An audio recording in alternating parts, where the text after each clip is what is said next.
Assalamualaikum warahmatullahi wabarakatuh. Baiklah, saya Rini Febriani dari kelompok 3 ingin mempresentasikan hasil makalah saya yang berjudul Hakikat Manusia Menurut Islam, yang dibimbing oleh Ibu dosen Ilmiati. Baiklah, saya akan menjelaskan yang pertama hakikat manusia. Hakikat manusia menurut Islam, manusia mempunyai dua dimensi, yaitu dimensi material atau jasad dan dimensi iman material atau ruh, jiwa, akal, dan sebagainya. Manusia adalah makhluk yang mulia, bahkan lebih mulia daripada malaikat. Untuk itu, perlu kiranya melihat secara rinci tentang beberapa pandangan menurut hakikat manusia. Yang pertama, pandangan psikoanalitik. Atau dalam pandangan psikoanalitik diyakini bahwa pada hakikatnya manusia digerakkan oleh dorongan-dorongan dari dalam dirinya yang bersifat instinktif. Hal ini menyebabkan tingkah laku seorang manusia tidak diatur dan dikontrol oleh kekuatan psikologis yang memang ada di dalam dirinya atau di dalam diri manusia.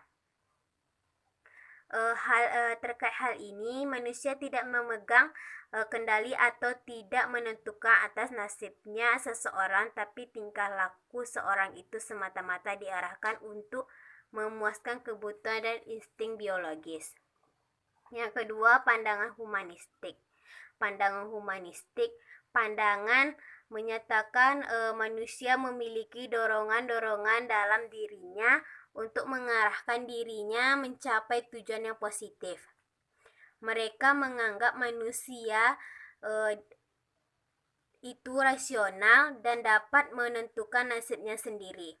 Hal ini membuat manusia itu terus berubah dan berkembang untuk menjadi pribadi yang lebih baik dan lebih sempurna. Yang ketiga, pandangan behavioristik. Pandangan pada dasarnya kelompok behavioristik menganggap manusia sebagai makhluk yang relatif dan tingkah lakunya dikendalikan oleh faktor-faktor di luar dirinya, yaitu lingkungan. Lingkungan merupakan faktor dominan yang mengikat hubungan individu. Hubungan ini diatur oleh hukum-hukum belajar, seperti adanya teori kondisionik atau teori pembiasaan dan keteladanan. Beberapa pendapat lain tentang hakikat manusia. Pertama, pandangan mekanistik. Dalam pandangan mekanistik, semua benda yang ada di dunia ini, termasuk makhluk hidup, dipandang sebagai mesin dan semua proses termasuk psikologis pada akhirnya dapat diresedur menjadi proses fisik dan kimiawi. Yang kedua, pandangan organismik. Pandangan organismik menganggap sebagai suatu keseluruhan yang lebih daripada hanya penjumlahan dari bagian-bagian. Dalam pandangan ini, dunia dianggap sebagai sistem yang hidup seperti hanya tumbuhan dan binatang. Yang ketiga, pandangan kontekstual. Dalam pandangan ini, manusia hanya dapat dipahami dan konteksnya. Manusia tidak independen, melainkan merupakan bagian dari lingkungan. Manusia adalah individu yang aktif dan organisme sosial.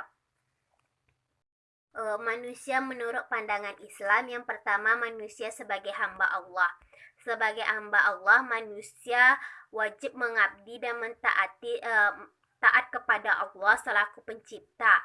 Karena Allah tuh hak untuk disembah dan tidak disekutukan.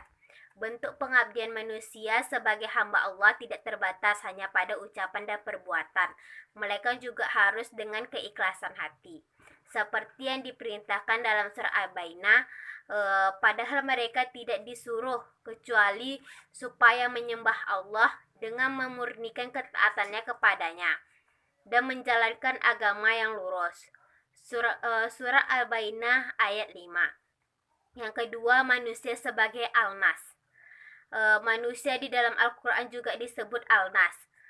Manusia ini cenderung mengacu pada status manusia dan kaitannya dengan lingkungan masyarakat sekitar. Berdasarkan fitrahnya, manusia memang makhluk sosial. Dalam hidupnya, manusia membutuhkan pasangan dan memang diciptakan berpasang-pasangan. Seperti dijelaskan dalam surat An-Nisa, "Hai sekalian manusia, bertakwalah kepada Tuhanmu yang telah menciptakan kamu dari seorang diri, daripadanya Allah menciptakan istrinya, dan daripadanya pula Allah memperkembangbiakkan laki-laki dan perempuan yang banyak. Dan bertakwalah kepada Allah dengan mempergunakan namanya. Kamu saling meminta satu sama lain dengan pelihara hubungan silaturahmi. Sesungguhnya Allah selalu menjaga dan mengawasi kamu." Surah An-Nisa ayat 1. Manusia sebagai khalifah Allah dijelaskan dalam surah Al-Baqarah ayat 30. "Ingatlah ketika Tuhanmu berfirman kepada para malaikat, sesungguhnya aku hendak menjadikan khalifah di muka bumi itu orang yang akan membuat kerusakan dan menumpahkan darah. Padahal kami senantiasa bertasbih dan memuji engkau dan mensucikan engkau. Tuhan berfirman, sesungguhnya aku mengetahui apa yang kamu tidak ketahui." Surat Al-Baqarah ayat 30. Yang keempat, manusia sebagai Bani Adam. Bani Adam merujuk kepada berbagai keterangan dalam Al-Quran menjelaskan bahwa manusia adalah keturunan anak Adam atau keturunan Adam dan bukan berasal dari hasil evolusi dari makhluk lain seperti yang dikemukakan oleh Charles Darwin. Yang kelima, manusia sebagai al-insan. Manusia sebagai al-insan dalam Al-Quran mengacu pada potensi yang diberikan Tuhan kepadanya. Potensi antara lain adalah kemampuan berbicara, kemampuan menguasai ilmu pengetahuan melalui proses tertentu. Yang keenam, manusia sebagai biologis. Makhluk biologis manusia terdiri atas unsur materi sehingga memiliki bentuk fisik berupa tubuh kasar. Dengan kata lain, manusia adalah makhluk jasmania yang secara umum terikat kepada kaidah umum makhluk biologis seperti perkembang baik, mengalami fase perkembangan dan pertumbuhan, serta memerlukan makan untuk hidup dan pada akhirnya mengalami kematian. Manusia dalam konsep Al-Quran. Pandangan Islam, Al-Quran tidak menggolongkan manusia ke dalam kelompok hewan selama manusia mempergunakan akal dan karunia Tuhan lainnya. Namun bila manusia tidak mempergunakan akal dan berbagai potensi pemberian Tuhan yang sangat tinggi, nilainya seperti pemikiran, kalbu, jiwa, raga, serta panca indera secara baik dan benar, ia akan menurunkan derajatnya sendiri seperti menjadi hewan. Beberapa proses kejadian manusia berdasarkan ayat-ayat Al-Quran. Yang pertama, kejadian Adam. Manusia diciptakan dari tanah. Penciptanya Nabi Adam Sallallahu Alaihi Wasallam. Pencipta manusia pertama dari tanah.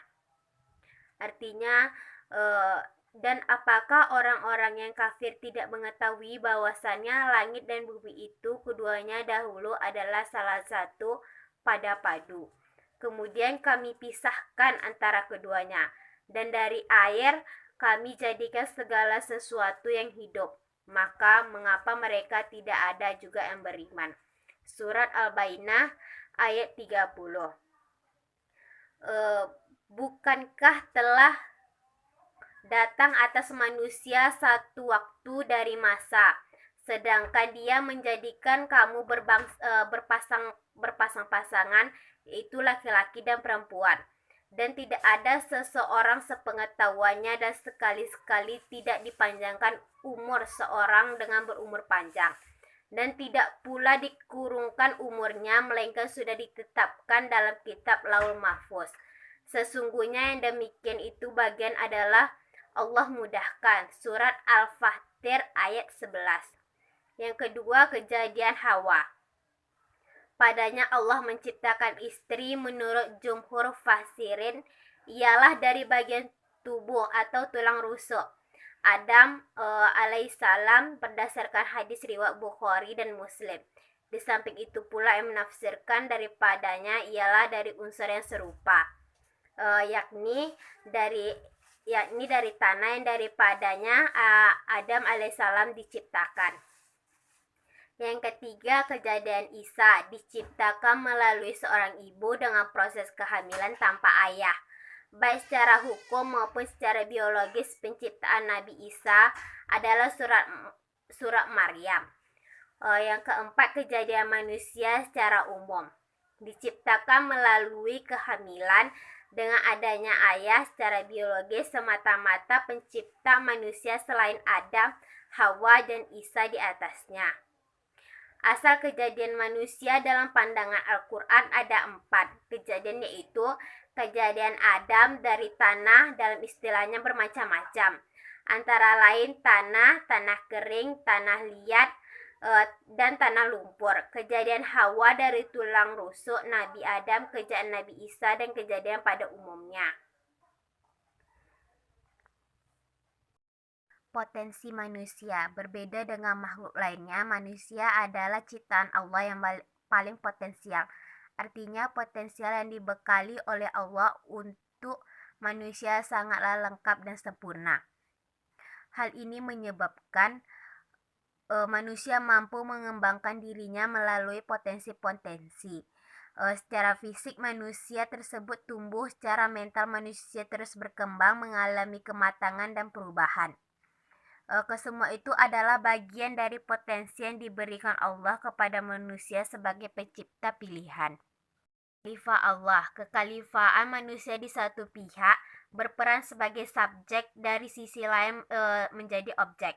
Sebagai subjek, manusia mempunyai tanggung jawab yang lebih kompleks dalam meningkatkan kualitas dirinya, menyatakan bahwa manusia berkualitas harus bercermin keimanannya secara jasmani dan rohani, berpendidikan, mengajarkan amal soleh, berbuat baik kepada orang lain, bertanggung jawab terhadap keluarganya, bertanggung jawab kepada keluarganya, arif terhadap lingkungan hidup.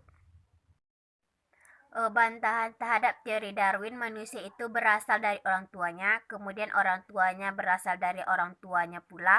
Bila jawaban kita terus, tentulah berpikir, di akhirnya timbullah pertanyaan, siapakah orang tua pertama dan bagaimanakah orang tua pertama bisa terwujud, secara akal manusia atau secara sains? Pengetahuan manusia setidaknya adalah dua kaum antara kelompok yang menjawab pertanyaan-pertanyaan ini, yaitu kaum evolusi dan kelompok teori finalisme. Kelompok teori evolusi, filsafat dan Islam tentang manusia dan agama menyebabkan bahwa pertanyaan-pertanyaan di atas secara akal manusia dijawab oleh teori descendensi atau keturunan. Atau teori evolusi memiliki anggapan bahwa jenis-jenis hewan dan tumbuhan yang sekarang tidak lahir menurut wujudnya seperti sekarang ini. Yang kedua, kelompok finalisme. Kelompok finalisme membela teori yang dikeluarkan oleh kaum evolusi. Menurut kelompok evolusi finalisme, kalaulah dalam 2 miliar tahun terakhir sejarah bumi berlangsung evolusi di dunia hewan dengan teratur yang 350 abad yang lewat berujung pada jenis manusia budiawan. Tentu wajar kalau kita menduga di masa yang akan datang dan akhir, jenis baru yang berbeda sekali dari jenis manusia yang sekarang. Baiklah, hanya ini yang bisa saya sampaikan. Lebih dan kurang saya mohon maaf. Wabillahi taufiq wal hidayah. Wassalamualaikum warahmatullahi wabarakatuh. Terima kasih.